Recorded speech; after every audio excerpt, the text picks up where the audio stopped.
যুক্ত হচ্ছেন লুৎফর রহমান। লুৎফর, একটু জানাবেন অনুপ্রবেশকারীদের বিষয়ে কি ধরনের আইনি পদক্ষেপ নেওয়া হচ্ছে?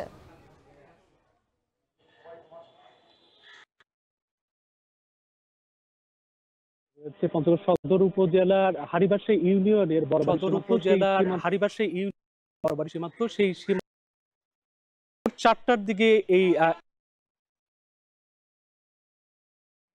21 জনের মধ্যে 13 জন শিশু রয়েছে এবং 6 জন নারী এবং 2 জন পুরুষ রয়েছেন এবং আমরা তাদের সাথে কথা বলেছি। তারা দীর্ঘদিন ভারতে অবস্থান করেছিলেন, বিশেষ করে ভারতের গুজরাটে তারা বিভিন্ন ধরনের কাজের সাথে নিয়োজিত ছিলেন এবং দীর্ঘদিন ধরে তারা সেখানে অবস্থান করেছিলেন, বসবাস করে আসছিলেন এবং তাদেরকে কিন্তু সম্প্রতি ভারতের পুলিশ গ্রেপ্তার করে পরবর্তীতে তাদেরকে বিমানযোগে কলকাতা নিয়ে আসে এবং কলকাতা থেকে তাদেরকে কিন্তু এই যে বিএসএফ রয়েছে তাদের কাছে কিন্তু হস্তান্তর করে এবং বিএসএফটাই কিন্তু তাদেরকে বাংলাদেশে প্রেরণ করে এবং পরবর্তীতে যে সীমান্তরক্ষী বাহিনী যারা বাংলাদেশের বাহিনী রয়েছে বিজিবি, তারা কিন্তু তাদেরকে আটক করে এবং এই 21 জনকে তারা এই পঞ্চগড় সদর থানায় কিছুক্ষণ আগে কিন্তু তারা হস্তান্তর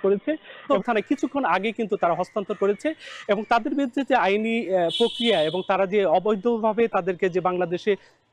পুশিং করা হয়েছে তার বিরুদ্ধে কিন্তু তার ব্যবস্থা নেওয়া হচ্ছে এবং আমরা বিজিবির কর্মকর্তাদের সাথে কথা বলেছি। তারা আমাদেরকে জানিয়েছেন যে এই ঘটনায় তারা বিএসএফ এর সাথে পতাকা বৈঠক করেছেন কোম্পানি কমান্ডার পর্যায়ে এবং তারা প্রতিবাদ জানিয়েছেন এবং এই অবৈধ উপায়ে তারা কেন এই মানুষদেরকে বাংলাদেশে পুশিং করেছে তার ব্যাখ্যা চাওয়া হয়েছে এবং এই মুহূর্তে কিন্তু তাদের এই যে যারা 21 জন রয়েছেন তাদের বিরুদ্ধে কিন্তু আইনি যে প্রক্রিয়া সেটি কিন্তু চলমান রয়েছে। তো মিম, এই ছিল আমার কাছে পঞ্চগড় সদর থানা থেকে সার্বিক পরিস্থিতি।